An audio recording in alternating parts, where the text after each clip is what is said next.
Excited na ang lahat. Opisyal nang inilabas ang cast ng bagong teleserye ni Kim Chiu at Paolo Avellino na pinamagatang The Alibi at hindi lang basta tambalan ng pasabog, kundi pati ang mga makakasama nilang mahuhusay at bigating artista.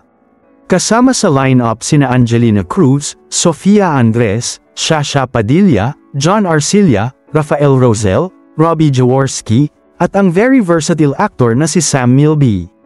Ayon sa insider ng production, super intense at mature ang tema ng teleserye, kaya naman makikita talaga ang lalim ng bawat karakter na kanilang ginagampanan. Sa nasabing teleserye, mukhang magkakaroon ng love triangle sa pagitan ni Kim, Paolo, at Sam Milby, at tila may possibility rin na mapasama sa komplikasyon si Rafael Rosel bilang another leading man.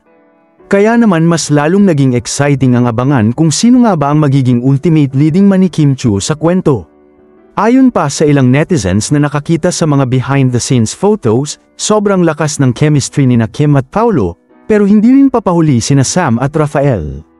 Kaya para sa mga Kim Pao fans at mga loyal supporters ng bawat cast member, talagang kabang-abang ang bawat eksena ng The Alibi. Bukod sa main cast, maraming natuwa sa pagpasok ni Angelina Cruz, anak ni Sunshine Cruz, sa serye. Isa itong bagong milestone sa kanyang career bilang aktres, habang inaabangan din ng publiko ang pagbabalik teleserye ni Sofia Andres na huling napanood sa La Vida Elena. Hindi rin matatawaran ang presence ni Shasha Padilla at John Arcilla na dalawang veteranong aktor na siguradong magdadala ng bigat at lalim sa bawat eksena.